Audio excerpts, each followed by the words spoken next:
Coucou Nelly, c'est Laurie, j'espère que tu vas bien.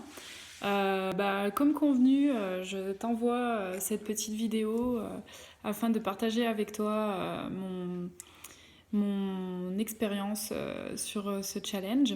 Alors tout d'abord, je voulais te remercier de m'avoir fait partager cette expérience. Et voilà, je suis heureuse d'avoir terminé. Alors, donc une petite partie sur une description de moi-même, même si tu me connais déjà. Donc je travaille à SNF, je suis mariée avec Marc, mon merveilleux mari, et nous n'avons pas d'enfants. Et j'ai 31 ans, 32 ans en janvier, c'est très bientôt. Tu connais mon parcours personnel. Et donc, par contre, ce que je pense que tu ne sais pas, je vois pas comment tu pourrais l'avoir su, j'ai décidé au mois d'octobre de m'inscrire à une école de naturopathie. Voilà, donc pour te présenter, vu que tu connais plutôt déjà ma vie personnelle, voilà, un petit scoop. Euh, L'idée, c'est avant tout d'acquérir des connaissances, avant tout pour moi, et après avoir de quoi demain sera fait et qu'est-ce que je ferai de ce bagage. En tout cas, l'idée, c'est vraiment d'abord pour moi d'avancer, parce que j'avais besoin d'un projet plus qui résonne avec moi-même, mais je ne savais pas vers quoi me tourner. La naturopathie m'a toujours attirée parce que c'est le côté vaste, très complet de ce que ça peut toucher comme domaine. En parallèle, il y avait aussi la réflexologie plantaire qui m'attire. Donc, j'ai choisi donc, la naturopathie avec une option bioénergétique chinoise. Et dans cette option-là, il y a entre autres la réflexologie plantaire. Donc, du coup, je vais pouvoir m'initier à cela également. Voilà. Et sinon, je voulais dire autre chose, ça me reviendra. Voilà, donc j'attaque le 14 décembre les cours. Pour l'instant, je m'engage pour une année et à voir pour la suite ce qui se passera. Entre autres, au bout d'une année, je peux être conseillère en magasin bio, conseillère en parapharmacie, iridologue aussi. Donc j'ai pensé à toi quand j'ai vu ça parce que je ne suis toujours pas allée voir ton spécialiste en iridologie. Mais du coup, je vais moi-même acquérir ce savoir. Et j'ai retrouvé du coup ce qui me manquait, que je voulais te dire. Je sais pas si tu sais, je me suis initiée au Reiki. Donc je peux faire des soins Reiki, je m'en fais pour moi, je peux faire aux autres. J'en ai fait plusieurs déjà, à plusieurs personnes. Voilà, donc si un jour ça te tente, si tu en as envie, si tu en ressens le besoin, c'est avec grand plaisir que je pourrais te faire un soin Reiki si tu le souhaites. Voilà pour la présentation de moi-même et de mes projets, de mon parcours. Donc maintenant, mon ressenti par rapport à ce challenge 21 jours de méditation pour créer l'abondance et la prospérité dans ma vie. J'ai pris avec moi mon petit carnet, comme ça, qui m'a accompagné tout au long du parcours. Et comme ça, je vais pouvoir te faire un petit bilan de mes ressentis, jour par jour, jour après jour. La première chose, déjà, je suis super heureuse que tu m'aies contacté, que tu m'aies proposé cela. Ça me fait vraiment plaisir que tu penses à moi. Et j'ai vraiment pris la chose très à cœur et je l'ai vraiment suivi jusqu'au bout. Je dirais que dans mon évolution, au début, j'étais carrément à fond. La deuxième semaine a été plus compliquée pour moi. J'ai eu plus de mal à avancer et à m'y intéresser, à me motiver à avoir envie en fait de faire. Et la troisième semaine, je dirais, ça a été en dents de scie. Il y a des jours où j'étais contente de le faire et de prendre le temps pour moi. Il y a d'autres jours où je décomptais, je me disais, allez, il me reste encore 4 jours, après je serai débarrassée. Voilà. Donc ça, c'était mon sentiment général. Ensuite, moi j'ai beaucoup aimé et les méditations et les exercices. Je sais pas si tu connais le défi des 100 jours de Lilou Massé. Il y a plein de thèmes et moi j'en ai fait 2 déjà. Donc du coup ça m'y faisait beaucoup penser et finalement c'était entre guillemets un peu plus simple, plus facile dans le sens où je dirais que ça prenait un peu moins de temps. Donc moi ça me permettait de relativiser et de me dire ben voilà, je sais que que j'ai fait déjà 2 fois 100 jours. Donc à côté, 21 jours, ça me paraissait complètement jouable. La petite différence, c'est que les 2 fois 100 jours, j'ai pas forcément tout le temps respecté tous les jours, vraiment quotidiennement. Donc mon premier défi, je pense que c'était plutôt 150, 160 jours que 100 jours. Le deuxième, je dirais 115, 120 jours. Je me suis plus rapprochée des vrais 100 jours. Et donc là, du coup, par contre, il fallait vraiment s'y tenir quand même quelque part.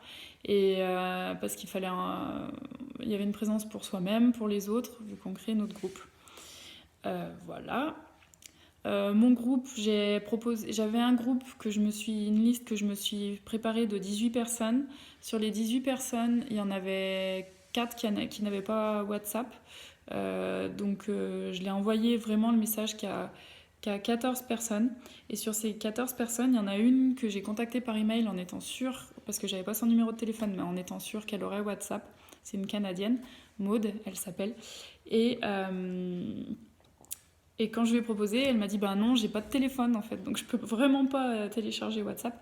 Par contre, du coup, je lui ai proposé de le faire, tout lui envoyer par mail. Et elle voulait quand même interagir avec le groupe, donc je lui faisais des copies d'écran de WhatsApp. Et elle, à chaque fois elle m'envoyait un mail pour me dire qu'elle avait fait son jour de défi, je l'indiquais au groupe pour que les autres soient au courant de son avancée. Je dirais que dès le départ, il y a 2 ou 3 personnes qui n'ont pas du tout répondu. Donc ça réduisait déjà à 11 personnes au total présentes sur le groupe. Petit à petit, j'en ai perdu en route. J'ai perdu Aurélia d'ailleurs il y a quelques jours. Voilà. Et au final, là, j'ai 5 vraiment assidus qui me suivent et qui, je sais, vont faire le défi jusqu'au bout. Donc je suis super contente. Voilà. Ce que ça m'a apporté personnellement, sincèrement, j'ai pas senti de transformation, j'ai pas ressenti de bien-être, bon, à part certaines méditations qui m'ont vraiment fait du bien, qui m'ont plu. Ça m'a quand même ouvert ma manière de voir les choses, par exemple, par rapport à ce que représentait l'abondance. J'avais déjà cette notion qu'on est riche d'amour, riche d'amitié, riche de plein de choses qui sont autres que de l'argent. Ça, c'était complètement ok déjà pour moi le principe. J'ai plus appris à reconnaître l'abondance. Ça m'a beaucoup aidé quand on m'a dit que tout comme c'était impossible de compter les grains de sable d'une plage, les gouttes d'eau dans l'océan, etc., nos cellules dans le corps, tellement il y en a. Et finalement, ça m'a permis de m'ouvrir à cette notion d'abondance et à plus le voir partout, pour tout. Voir aussi le côté, les sourires des gens, une journée ensoleillée, tout ça aussi c'est de la richesse et de l'abondance. J'ai ouvert mes horizons là-dessus.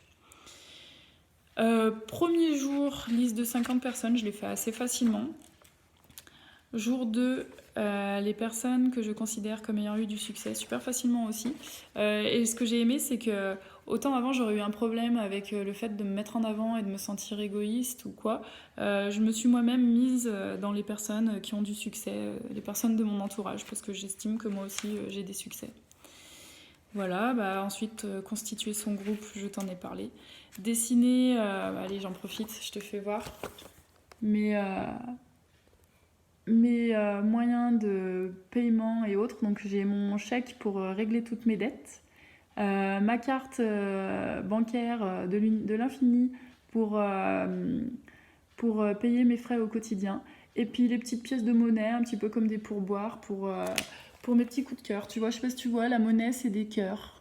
Voilà, 1 cœur, 5 cœurs pour mes coups de cœur. Voilà, j'ai trouvé ça super fun, je suis super contente du rendu et voilà, je suis contente. L'exercice, le fameux exercice à écrire 10 fois que l'argent est propre, que c'est notre ami, où je sais que tu as eu du mal. Moi, j'avais déjà lu ailleurs, je sais plus où, ce côté laisser circuler l'argent, pas être complexé là-dessus pour le fait de le faire circuler, de le laisser partir, ça lui permet de revenir, pas de le bloquer en fait. Donc du coup, c'était plus facile pour moi de me dire que c'était mon ami, etc. Il y a une phrase qui m'a beaucoup plu. Je suis légitime d'être prospère. Ça, c'est par contre une notion que j'avais pas forcément... et ça fait du bien de se sentir légitime en fait. Libérer les personnes pour lesquelles j'ai des tensions et leur dire à chacune une petite bénédiction, c'était cool aussi. Les 5 faiblesses, c'était plutôt ok pour moi de les trouver, même si j'avais du mal quand même finalement.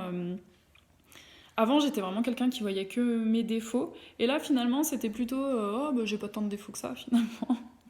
Voilà, choisir 2 failles et trouver des solutions. Là, c'est vrai que c'était. Alors, écrire sur le papier des solutions, c'est encore ok. Les mettre en application au quotidien, c'est autre chose. La description de ma mère, ça a été et à la fois une bonne chose parce que actuellement c'est enfin il y a beaucoup de choses qui m'agacent chez ma mère et en même temps bah, finalement je me rends compte que dans le quotidien je m'énerve pour un tout pour un rien et je l'envoie balader assez facilement et là j'avais pas forcément beaucoup de choses à lui reprocher, j'avais beaucoup de qualités à lui trouver également. Enfin, je pensais que finalement j'allais plus me lâcher et balancer carrément, et finalement c'était ok.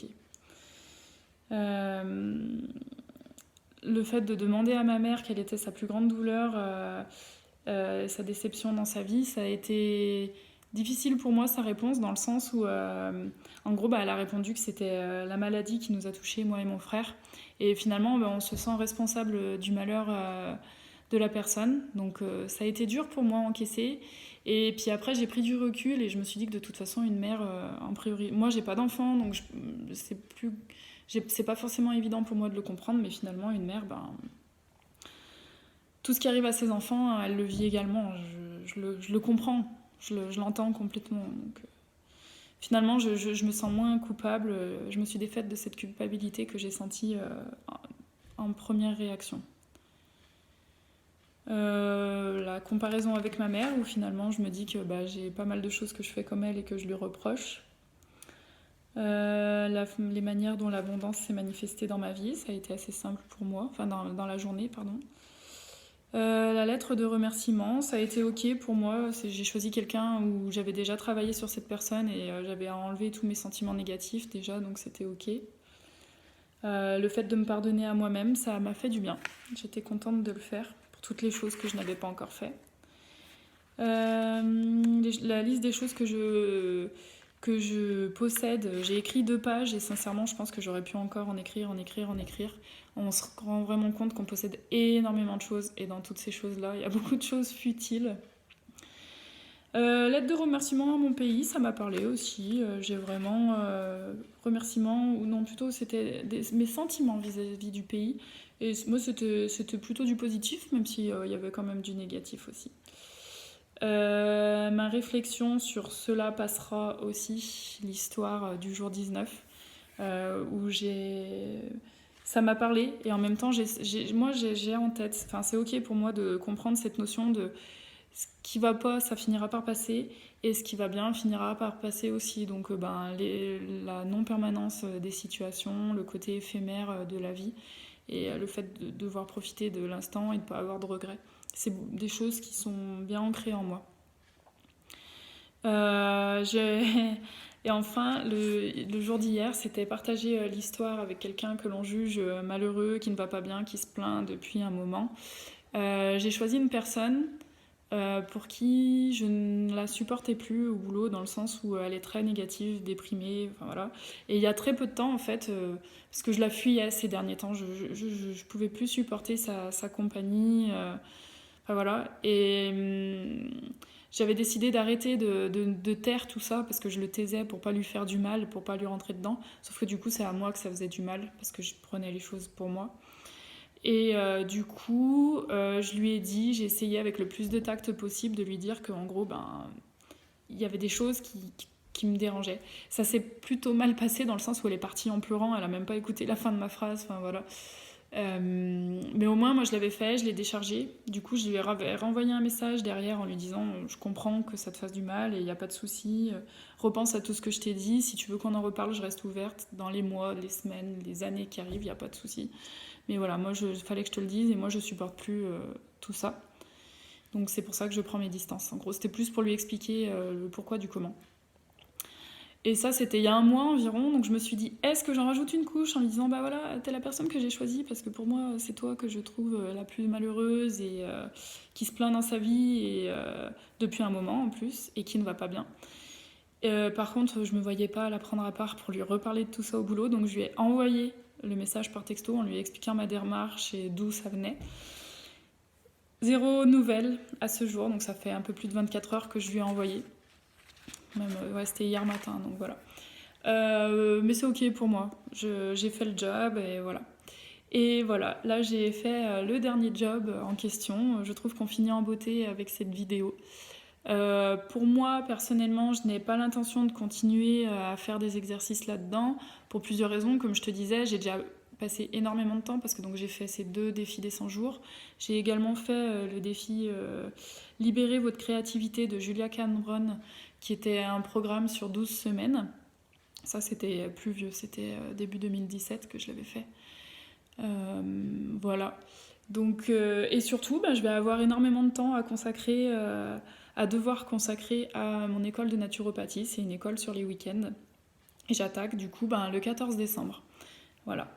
Et dans ce cadre-là, on aura des stages à faire et nous a proposé de faire un stage déjà à la Saint-Élion qui a lieu samedi-dimanche, dans la nuit de samedi à dimanche, pour aller masser les coureurs à la fin de la course.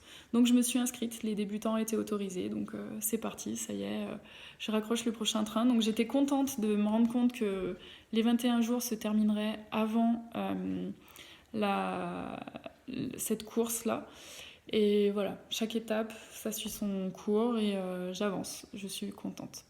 Voilà, je sais pas ce que quel sera ton ressenti sur tout ça. Il n'y a pas de souci pour échanger là-dessus, ça sera avec grand plaisir.